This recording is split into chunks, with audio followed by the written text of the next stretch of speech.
disons dès tout petit, on avait entendu parler de Jésus, quoi. Au fur et à mesure, eh ben, on a pris de l'âge, et ce Jésus dont on entendait parler petit, c'est devenu un souvenir. Et de là, eh ben, ma vie a pris d'autres virages, quoi.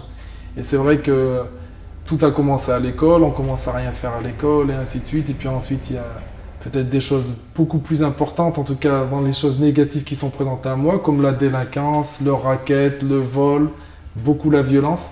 Et je dirais que plus qu'être confronté à des choses difficiles auxquelles moi j'essayais de répondre, je pense qu'il y avait quelque chose déjà de mauvais en moi, quoi. J'avais besoin d'évacuer cette violence. Et cette violence, eh ben, j'ai commencé à l'évacuer à l'école. Une fois que j'étais renvoyé de l'école, eh ben, je l'ai évacué dehors, et ainsi de suite. Mais on est dans un pays où il y a une justice, du moins on espère. Et j'étais confronté rapidement à des problèmes de justice. Et je me suis retrouvé avec des mois de sursis, je me suis retrouvé en garde à vue, tout ça. Et à 16 ans, donc, j'étais avec une fille avec qui j'ai eu un enfant. Et là, je pense que Dieu, déjà, il m'a fait prendre conscience de la vie, quoi. Parce que j'étais moi-même en train de donner vie à un enfant, alors que moi, j'étais vide de vie, quoi. Et à partir de là, eh ben, j'ai voulu essayer de me reprendre en main, mais par mes propres forces, quoi. Donc, j'ai essayé de m'accrocher un petit peu à ce qui m'entourait. Et c'est vrai que là, à l'époque, je me souviens, je me suis beaucoup intéressé à mes origines, à l'Afrique, tout ça. Et j'ai eu un regard sur l'esclavage, on va dire, négatif. De toute façon, l'esclavage est négatif. Et de là, j'ai commencé à avoir une revendication vraiment pro-black, tout ça. Et je me suis complètement enfermé dans tout ça, quoi. J'étais profondément raciste, profondément mauvais, quoi. La seule réaction que j'avais à tout ça, ben, c'était la violence. Et c'est dans ce contexte que Jésus il m'a touché. Alors que j'étais tranquillement en train de discuter un petit peu de mes revendications avec un Africain, le sien d'origine de la Côte d'Ivoire, et ben il m'a curieusement posé cette question. Il m'a dit: ouais, bon, tout ce que tu dis c'est vrai, parce que moi-même je suis plus âgé que toi et je connais ces choses. J'étais confronté moi aussi à des problèmes de racisme. Mais dans tout ça, où tu mets, est-ce que Dieu a une place dans ta revendication? Et c'est vrai que même si moi j'avais grandi, on va dire, avec des notions chrétiennes, ma vie n'avait rien à voir avec tout ça, quoi. Mais il m'a dit: ouais, mais où tu mets Jésus dans tout ça? Ben, j'ai dit: bon, écoute, là ça m'a interpellé cette question parce que j'avais pas de réponse. Je me souviens à l'époque, j'essayais de me cultiver un maximum sur l'esclavage, les colonisations, j'essayais d'avoir la réponse à tout.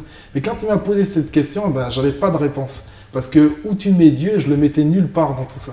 Et à partir de là, il m'a dit: écoute, il y a une église sur Clermont-Ferrand, une église évangélique, j'aimerais vraiment bien que moi, je t'ai écouté, et ben viens écouter ce qu'ils ont à dire. Et je lui dis: bon, ben écoute, si ça peut te faire plaisir, moi je vais le faire, quoi. Et c'est vrai que la première fois, ben, j'ai assisté à une simple prédication. J'ai rien compris à ce que le gars disait, mais j'ai eu cette envie d'en savoir un peu plus. Et c'est comme ça, au fur et à mesure des réunions, que Dieu a commencé à vraiment me toucher. Dieu a commencé ensuite à me travailler vraiment intérieurement, quoi. C'est pas uniquement le fait d'être allé dans une église, d'entendre parler de Jésus, quoi. Il y a quelque chose qui a été semé, ensuite, Dieu, par le Saint-Esprit, a fait vraiment un travail dans mon cœur, quoi. Et il m'a donné de revoir un peu ma vie, quoi, actuelle, et puis tout ce que j'avais fait les années auparavant. Et là, eh ben, j'ai fondu devant la grâce de Dieu, quoi. Et j'aime vraiment ce terme, j'ai découvert Jésus-Christ, quoi.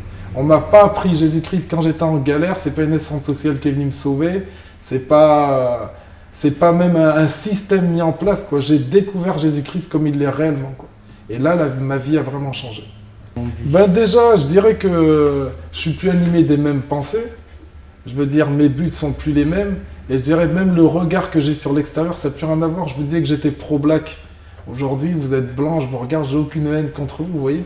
J'ai plus de l'amour, quoi. Et c'est un véritable amour. Déjà, rien que par rapport à ça. Après, bon, on va rester des jours si je commence à vous parler dans les moindres détails de ma vie, tout ce que Dieu a changé. Je veux dire, avant, c'est vrai, hein, même si j'étais pas hyper costaud, j'avais une violence au fond de moi qui avait besoin d'être évacuée. Aujourd'hui, je n'évacue pas ma violence de la même manière, quoi.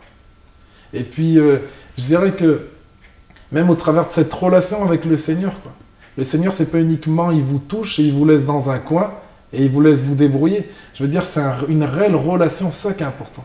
C'est pas, j'ai pas appris une religion, j'ai une relation avec Jésus-Christ. Et cette relation au quotidien, eh ben, elle m'amène encore aujourd'hui à revoir des choses sur ma vie. Elle m'amène encore à avoir des éclaircissements sur peut-être des points qui sont encore obscurs que j'ai pas compris. C'est une continuité de vie, quoi. Je suis en relation avec mon Dieu, je suis en relation avec le véritable. Et au quotidien, ben, ma vie, elle change tout ça.